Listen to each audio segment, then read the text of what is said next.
Capítulo 8. A imoralidade e a identidade. Judá e Tamar. Acredito que o principal elemento da personalidade de um indivíduo é a sua identidade. A identidade é o conhecimento da verdade divina acerca de si mesmo nas diversas áreas e condições da existência. Na mesma proporção em que perdemos o contato com a nossa identidade, vamos, também, fracassar em desempenhar as nossas habilidades, bem como aleijar nosso destino. Saber quem somos, espiritual e vocacionalmente, nos lança numa dinâmica de fé e obras que extrapola as impossibilidades. O conhecimento de Deus e a revelação da nossa identidade. Você só irá saber quem você é, de fato, descobrindo quem Deus é. São revelações simultâneas, paralelas. No capítulo 16 do Evangelho de Mateus, depois de Jesus ter enviado os discípulos para um tempo prático de missões, eles retornam maravilhados com as coisas que haviam acontecido, e Jesus pega aquele momento para se revelar mais profundamente a eles. Primeiramente ele pergunta: quem dizem os homens ser o Filho do Homem? Responderam eles: uns dizem que é João, o Batista, outros, Elias, outros, Jeremias, ou algum dos profetas.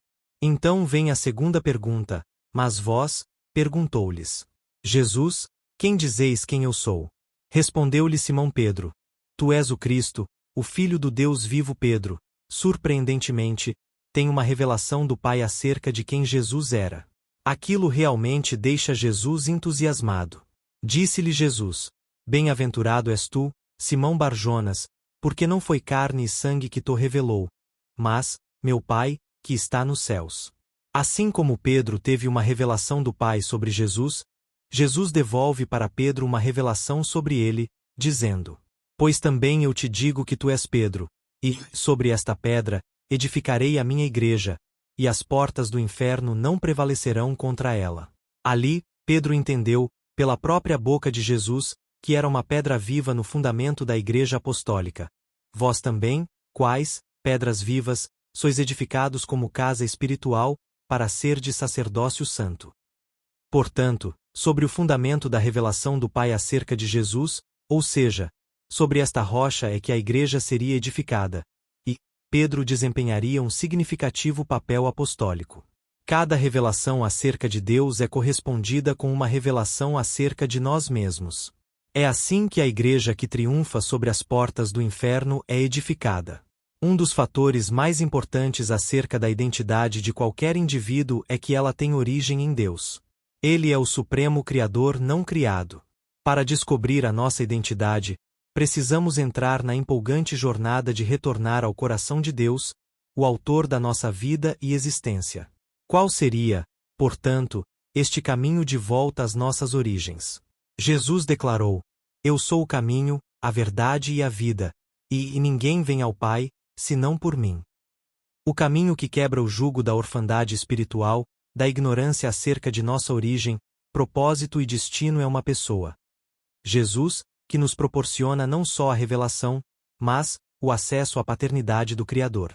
Um dos sintomas mais fortes da crise de identidade é o sentimento de orfandade em relação a pais verdadeiros, a pais espirituais e a Deus, nosso Pai Celestial.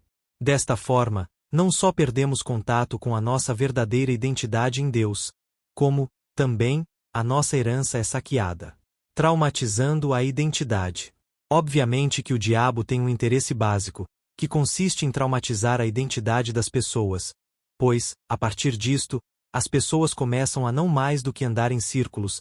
A sua maior arma para isto é a imoralidade. A imoralidade é um dos pecados que mais afetam a identidade de uma pessoa. Ela tem o poder de destruir a alma. O que adultera com uma mulher é falto de entendimento. Destrói a sua alma o que tal faz. Achará castigo e vilipêndio, e o seu opróbrio nunca apagará. A imoralidade acarreta um estado perpétuo de vergonha espiritual, que esmaga a consciência, destrói a autoridade, corrompe a influência.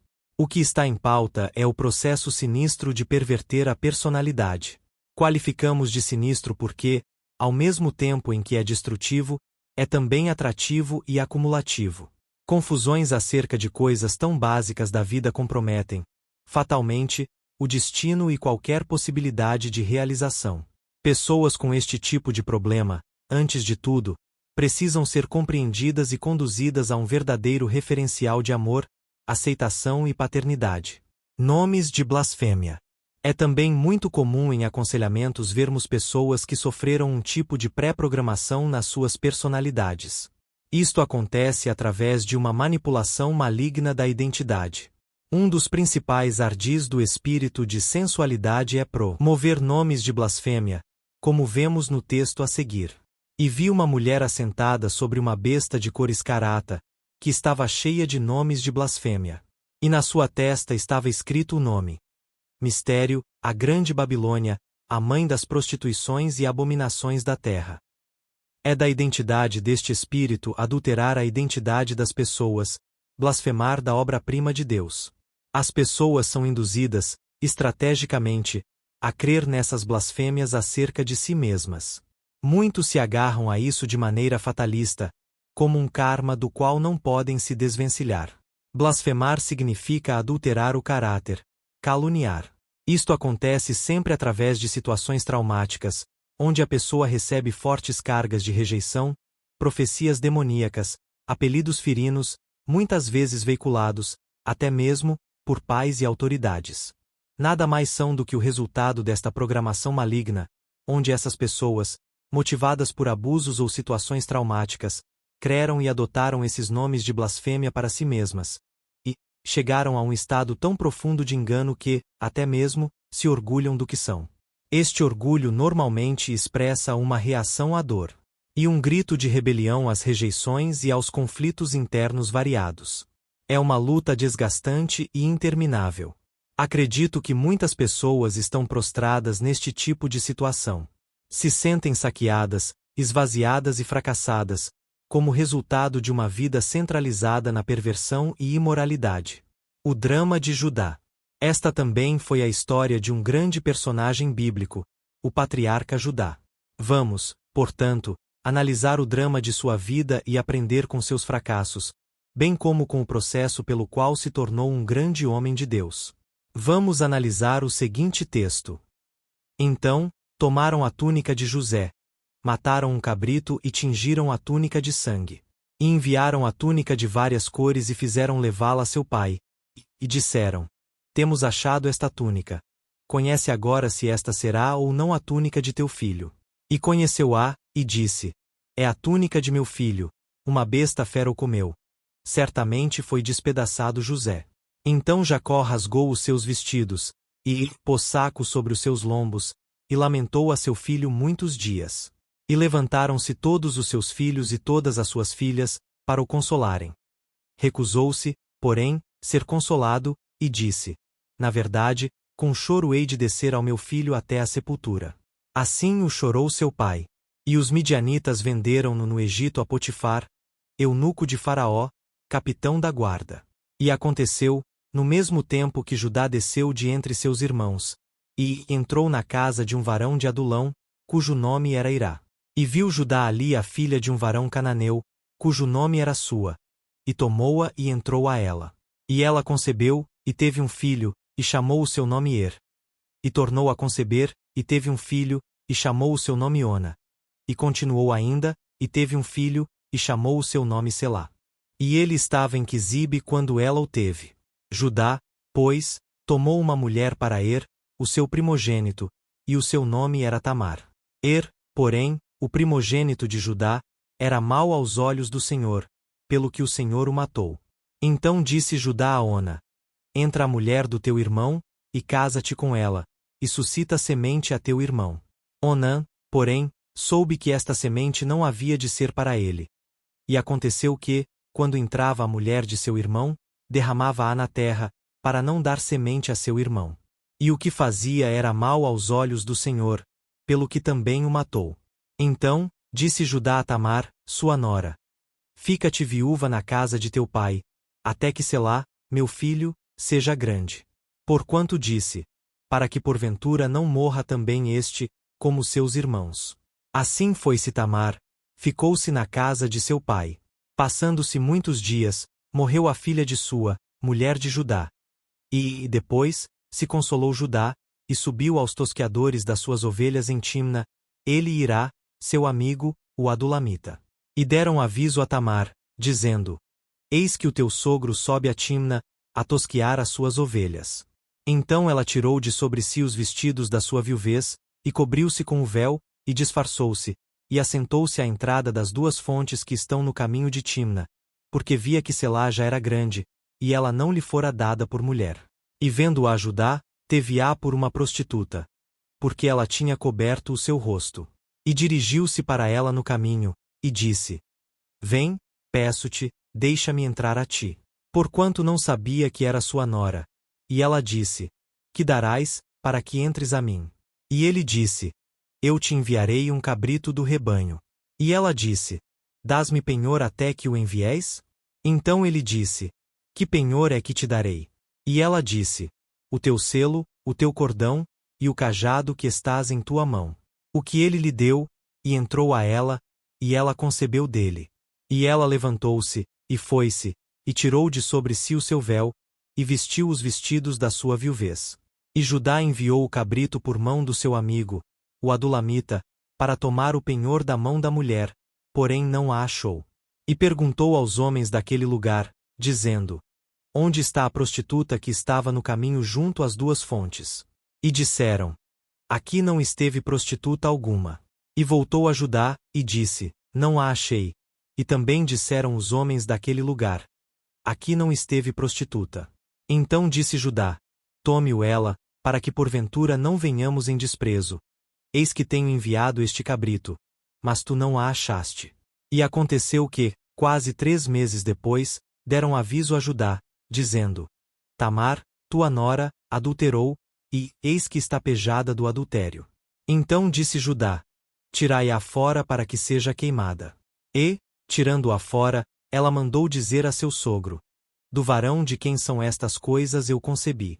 E ela disse mais: Conhece, peço-te, de quem é este selo, e este cordão e este cajado.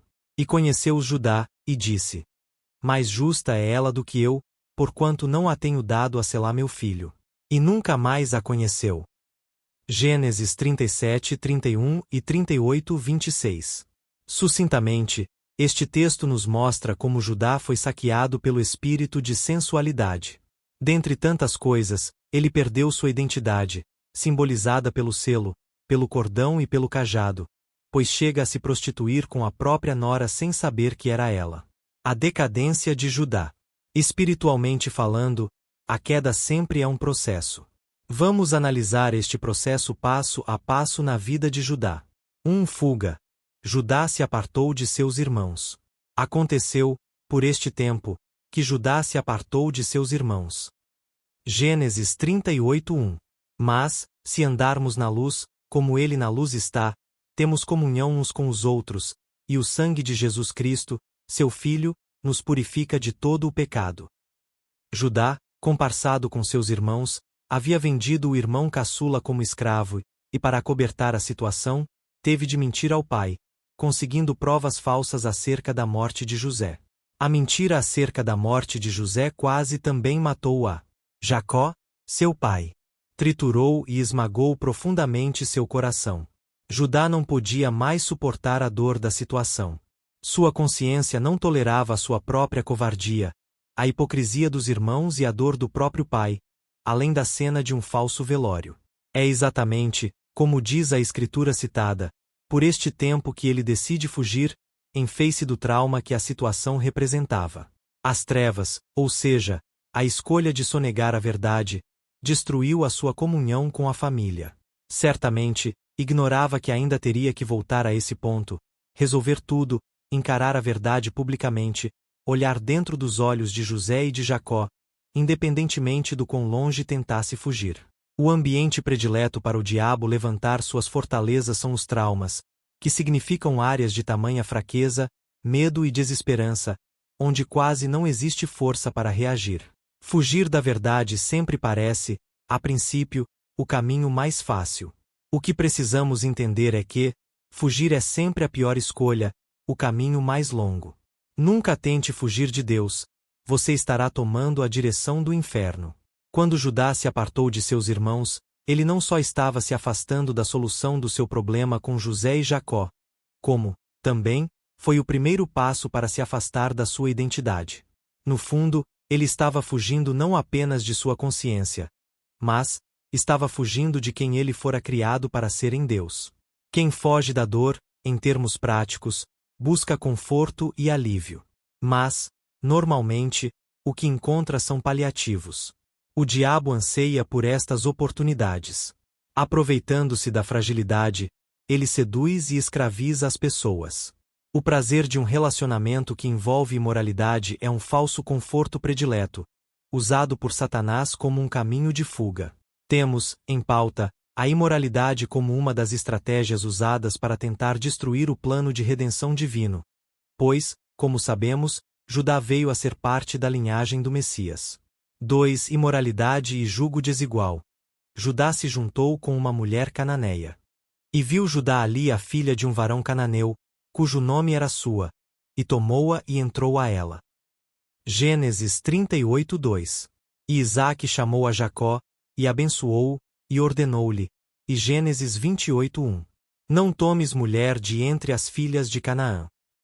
Dominado pela urgência de encontrar conforto para tantos conflitos que latejavam em sua alma, Judá se refugia num relacionamento sexual, que, também, acarretava uma situação de jugo desigual. Jugo desigual é um termo usado pelo apóstolo Paulo para qualificar um relacionamento reprovado, que agride a unidade espiritual, sujeito a interpelações demoníacas. Jugo desigual é uma fonte de desconfortos e sofrimentos. Percebemos o desequilíbrio espiritual de Judá através dos seus impulsos sentimentais indomáveis. A famosa escadinha da queda está presente, quase que simultaneamente, num único verso do texto: viu, tomou-a e entrou a ela.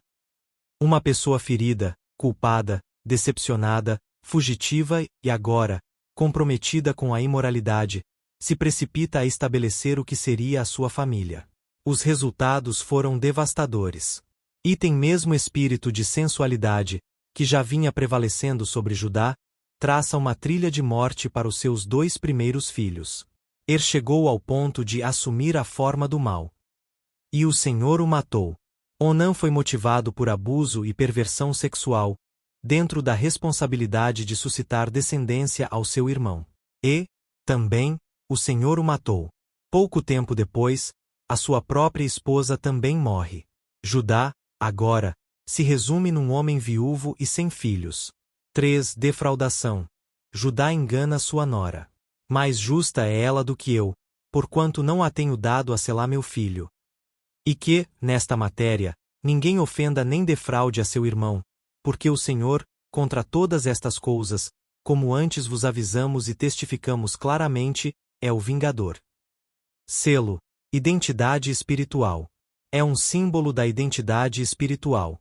O selo, ou anel de selar, era a maneira pela qual uma pessoa autenticava sua assinatura num documento. Era carregado como um tipo de documento de identidade. Significa você saber espiritualmente quem você é em Deus. Esta é uma chave tremenda para exercermos autoridade espiritual. A sua autoridade está estreitamente vinculada à sua identidade. Ou seja, quem você é. Judá perdeu contato com seu nome, com a identidade de filho de Jacó, Isaque e Abraão, herdeiros da promessa e linhagem messiânicas. Cordão. Identidade fraternal. O cordão ou lenço é o que chamamos de identidade fraternal. Estabelece o perfil dos nossos relacionamentos. É a capacidade moral de construir relacionamentos vitoriosos. Está ligado às nossas atitudes e princípios. O cordão ou lenço servia para pendurar ao pescoço o anel de selar. Ou seja, a sustentação da nossa identidade espiritual reside nos princípios pelos quais estabelecemos e regemos os nossos relacionamentos. Não é difícil constatar como Judá foi saqueado nesta área de relacionamentos, a começar por vender José para os ismaelitas. Depois, mentir para o pai, abandonar seus irmãos, praticar o jugo desigual, perder os seus filhos e a sua mulher. E agora, prostituir-se com a própria nora, sem saber que era ela. Ele foi roubado na sua personalidade, na capacidade moral e emocional de estabelecer relacionamentos, onde ele e os outros pudessem se realizar na vontade de Deus. Cajado. Identidade ministerial. O cajado é um símbolo do ministério da Palavra de Deus em nós. Tipifica o chamamento, a visão de Deus para as nossas vidas. O cajado é a capacitação divina para vivermos de acordo com o propósito para o qual fomos criados. O cajado é um símbolo, não apenas do fazer ministerial, mas do ser ministerial. E quando você está granjeando as habilidades que Deus te deu, e não as que Ele não deu, isto proporciona autoridade e produtividade sem grande demanda de esforço humano. Por isto, não devemos almejar posições, devemos almejar o nosso dom, o nosso cajado. E, esse dom, em serviço ao corpo, vai construir a posição certa que devemos ocupar. Um dos grandes segredos da unção reside no ser ministerialmente, ou seja, na afinidade com a nossa identidade ministerial. Neste ponto, a vida ministerial de Judá é retratada na figura de alguém totalmente deslocado, perdido e sem expectativas em relação aos planos de Deus. A identidade recuperada. Uma das facetas mais tremendas do poder de Deus é que sempre existe uma possibilidade de redenção. O plano de Deus tem uma dinâmica sobrenatural de prover novas oportunidades. Deus sempre tem um plano para aqueles que saem do plano, e isto sempre numa ação contínua.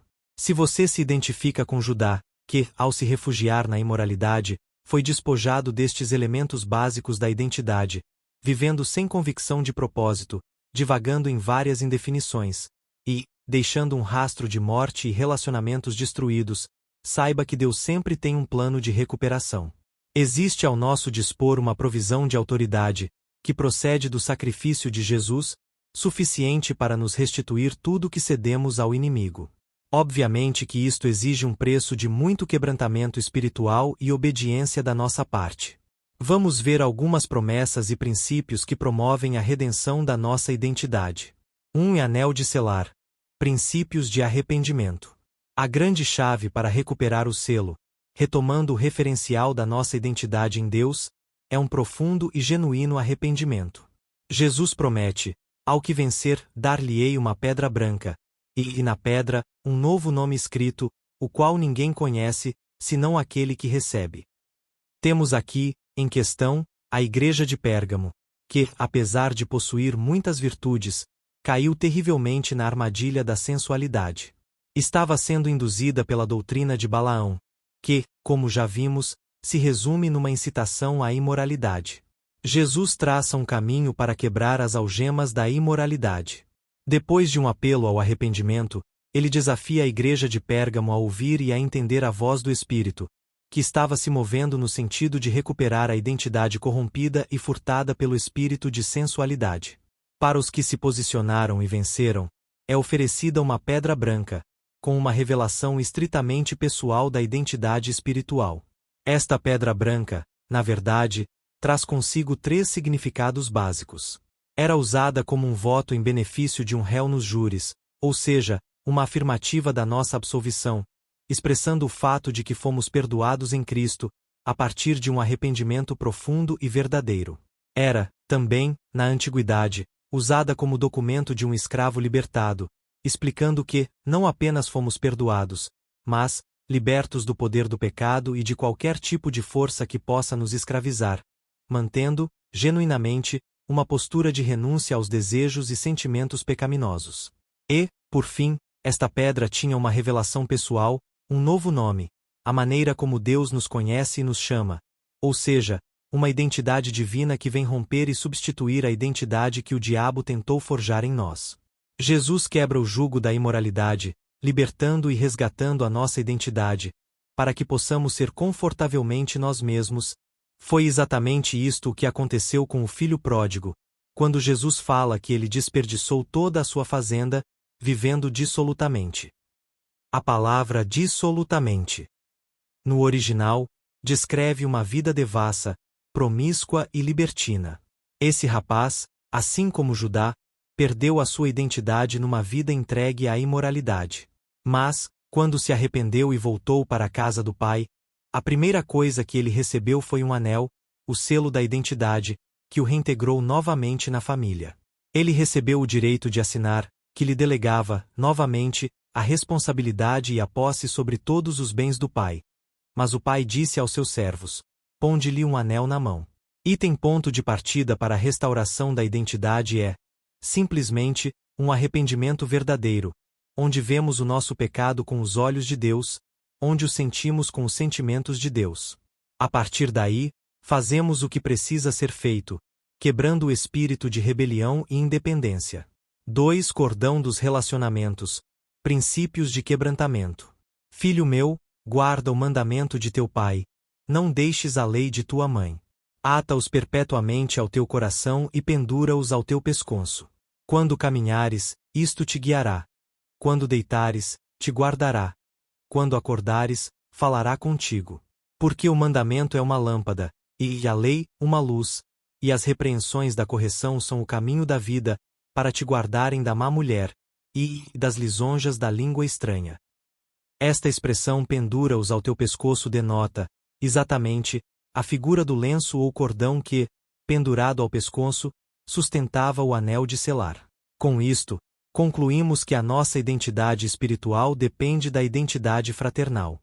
Este texto evidencia 3 princípios, que são profundamente vinculados entre si, e extremamente relevantes, no que tange a definir o sucesso dos nossos relacionamentos. Submissão às autoridades. Quando não há submissão ou obediência no íntimo, há rebelião. A rebelião coopera com a vontade e o reino do diabo. A rebelião perverte o real conceito de lei e autoridade. Este texto mostra como a submissão é um sinônimo espiritual de orientação, te guiará, proteção, te guardará, e revelação, falará contigo. Estes elementos são fundamentais para não cairmos nas ciladas da feitiçaria sensual. Muitas distorções, como o legalismo, o autoritarismo, a hipocrisia, o perfeccionismo, a possessividade, a manipulação etc., que são totalmente nocivas a qualquer relacionamento, nascem no berço da insubmissão. Resistir ao princípio da autoridade significa dar murros em ponta de faca. Cada vez mais vamos nos machucando. Submissão opera a funcionabilidade do reino de Deus, viabilizando a unidade, a santidade e a autoridade.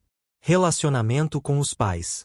Este é o ponto mais crítico da esfera humana de relacionamentos. O tipo de relacionamento que temos com os nossos pais vai refletir no nosso relacionamento conjugal, com os nossos filhos, amigos, irmãos, líderes e, principalmente, no nosso relacionamento com o Pai Celestial. É essencial para a saúde dos nossos relacionamentos convertermos-nos de todo o coração aos nossos pais, perdoando-os por suas falhas, honrando-os incondicionalmente e obedecendo-os no Senhor. Grandes vitórias e verdadeiros avivamentos sempre começam com uma restauração familiar. Amor à correção. Este é o maior e real motivo de tantos ressentimentos e amarguras. Pessoas que pecam contra o amor à correção começam a destruir potencialmente seus verdadeiros relacionamentos com aqueles que, de fato, os amam e os corrigem.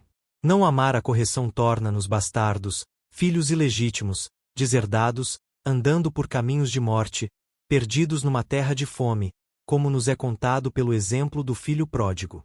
Resistindo à correção é que muitos acabam caindo em grandes ciladas, e, tendo a identidade sequestrada pelo espírito de sensualidade. Item amor à correção, além de preservar nossos relacionamentos, catalisa o processo de crescimento e maturidade. Estes 3 princípios, a submissão, a reconciliação com os pais e o amor à correção, quando usados como um cordão de 3 dobras, irão nos guiar, guardar e inspirar. Seremos preservados, bem como nossos relacionamentos, do poder da sensualidade, má mulher, e da sedução, lisonjas da língua estranha. Para colocar um colar ou cordão, é necessário curvar o pescoço. Este ato de dobrar o pescoço expressa a figura da humildade e do quebrantamento. A falta de quebrantamento é descrita biblicamente pelo termo dura cerviz, ou pescoço duro, que aponta para uma postura orgulhosa e inflexível. Para recuperar a nossa identidade fraternal, colocando novamente este cordão de 3 dobras, temos que nos dobrar diante destes princípios, pelos quais os relacionamentos são restaurados. Ou nos quebrantamos diante destes princípios, ou continuaremos quebrados. Qualquer outro caminho para tentar recuperar a nossa identidade, que não seja o quebrantamento diante destes princípios, é um beco sem saída. 3. Cajado ministerial. Princípios de restituição. O cajado que Judá perdeu através da sua prostituição também foi redimido, e transformou-se num cetro de liderança. O cetro não se arredará de Judá, nem o legislador, dentre seus pés. Gênesis 49:10. Isto foi um processo redentor profundo e doloroso. Judá precisou enfrentar todos os seus medos, os seus traumas e as suas feridas, se posicionando com humildade e justiça. Ele precisou percorrer um longo caminho de volta. Primeiramente, reconheceu sua culpa e injustiça no caso de Tamar. Depois, ainda que suas feridas e pecados estivessem aparentemente acobertados pelo tempo, Deus começou a fazer toda a verdade surgir. Um tempo difícil, de recessão e fome, tomou conta do cenário mundial. Com isto, Judá e seus irmãos foram levados à presença de José, no Egito. Ali, José reconhece os seus irmãos, mas eles não o reconhecem. Deus começou a espremer aquela velha ferida. Neste processo, Judá se posicionou humildemente diante da dura correção de Deus. A sua alma foi sendo curada, e a sua identidade ministerial foi brotando. Numa prova semelhante à de quando José fora vendido, agora, novamente, o irmão caçula, Benjamim, ficaria como garantia. Judá, então, age como um intercessor, dispondo a sua própria vida como resgate do irmão, diante de José, bem como diante de Jacó. Isto tudo acaba promovendo a maior reconciliação familiar que a Bíblia conta. Esta postura intercessória de Judá se tornou uma das inspirações proféticas mais exatas da morte expiatória de Jesus. Através da intercessão, ele lidera o comportamento dos irmãos, fazendo jus ao espírito da lei divina. Agora, Judá reencontra o seu destino ministerial em Deus. Desponta-se como um intercessor, cheio de compaixão, um legislador justo, um verdadeiro líder. Aquele que vendera José por ciúmes, agora, dá a própria vida por Benjamim, o filho predileto que tomara o lugar de José. Seu ministério é redimido, o que é confirmado na profecia de Jacó antes de morrer. Vemos aqui como tudo precisa ser devidamente restituído. A restituição é um ato relevante no sentido de curar as feridas, purificar a nossa consciência da culpa e interromper as maldições. Para isto, precisamos resolver as pendências, voltar às pessoas que nós tratamos com injustiça, e num ato de humilhação e reconciliação, dizer a verdade, tendo toda a disposição de reparar o que foi defraudado. Conclusão. Preste atenção nisto. Quadros de derrota em sua vida podem ser sobrenaturalmente revertidos através de um novo posicionamento. O tempo não ameniza nada. O tempo não pode redimir pecados. Só o sangue de Jesus pode fazê-lo, e isto é acionado pelo ministério do Espírito Santo, que nos dirige ao arrependimento, ao quebrantamento e às restituições necessárias. Ouça o Espírito Santo e obedeça-o. Ainda que tenhamos perdido o anel de selar, o cordão e o cajado, por causa de pecados na área de imoralidade, todavia, Deus quer nos mover a estarmos inconformados com esta situação. Podemos ter estes elementos da nossa identidade restituídos. Pelo que também Deus o exaltou soberanamente, e lhe deu um nome que é sobre todo o nome, para que, ao nome de Jesus se dobre todo o joelho dos que estão nos céus, e na terra, e debaixo da terra, e toda língua confesse que Jesus Cristo é o Senhor, para a glória de Deus Pai. Filipenses 2:9-11.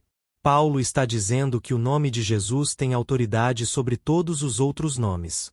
O nome de Jesus foi exaltado pelo Pai, para que toda identidade malignamente forjada em nós seja subjugada e substituída. Todo nome de blasfêmia, toda falsa profecia que nos tem desvinculado do nosso propósito e destino em Deus, pode e deve se dobrar diante da identidade pela qual e para a qual fomos criados.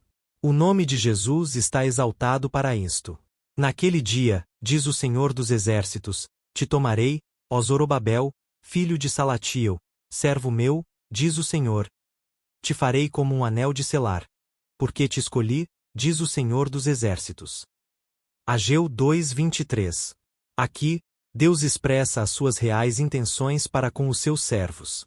O desejo de Deus é fazer de cada um de nós seu próprio selo, sua própria marca, um instrumento da sua majestosa autoridade para tocar e transformar vidas. Pessoas com a identidade redimida redimirão a identidade de outras.